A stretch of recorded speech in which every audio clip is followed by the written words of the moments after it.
I remember the moment my world tilted.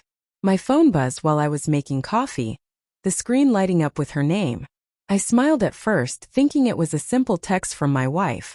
But the words that stared back at me made the mug slip from my hands, shattering against the counter. I'm my ex's assistant now. Don't like it? Leave my house. Time froze. My hands trembled, my chest tightened, and a cold, sinking realization crawled up my spine. I read it again just to make sure I hadn't imagined it. No mistake. No typo. She had just told me, through a casual, almost defiant text, that she was working for her ex, and if I didn't like it, I was free to walk out. At first, I tried to reason with myself. Maybe she was joking? Maybe she was frustrated and didn't mean it literally? But the words didn't feel like a joke. They felt deliberate, controlled, and the sharp edge of betrayal cut deeper than anything I could have anticipated. I went about my day pretending everything was normal, but inside a storm was raging. Every small thing she did suddenly seemed suspicious. Why was she suddenly working late from home so often? Why did she guard her phone like it contained nuclear secrets? Every laugh over texts, every mysterious call she brushed off. It all became a puzzle I was desperate to solve. I remember lying in bed that night, staring at the ceiling, replaying every memory of us. Our quiet nights cooking together, the lazy Sundays curled up on the couch, the way she used to fall asleep on my shoulder. I tried to find where it had all gone wrong. Was it me? Had I ignored signs? Or had she changed without me noticing? The next day, I tried to confront her gently, hoping for clarity. You mean this seriously? I asked, trying to keep my voice steady. Your ex?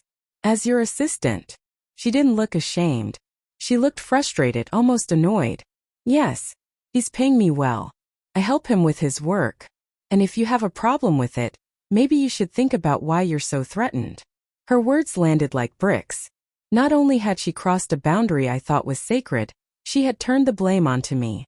I felt anger rise, mingled with a deep, gnawing sadness. This wasn't just about work, it was about trust, respect, the foundation of our marriage. In the weeks that followed, the suspicion became unbearable. I started noticing little things I had overlooked. Texts she deleted too quickly, subtle mentions of meetings I wasn't invited to, odd smiles she shared with her phone. I caught glimpses of her ex in photos on her laptop, working side by side with her, too close, too casual. Every discovery was a fresh wound. Every memory suddenly tainted by doubt. One evening, I stayed home while she went to meetings. I couldn't help myself.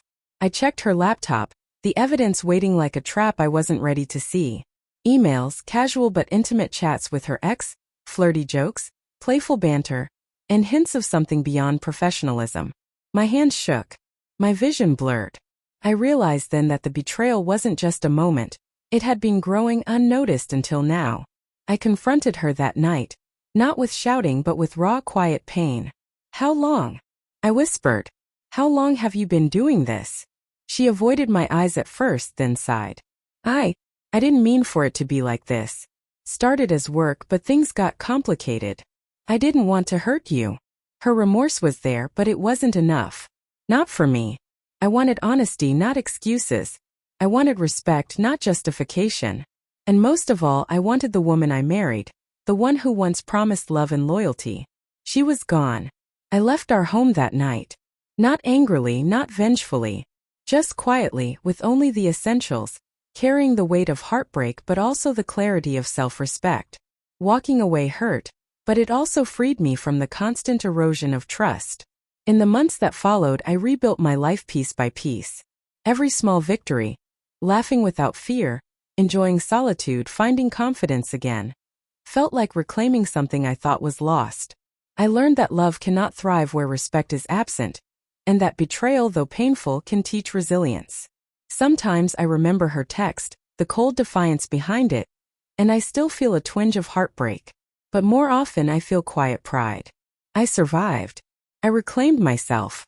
And in the stillness of my new life, I finally understand this truth. No one can define your worth except you.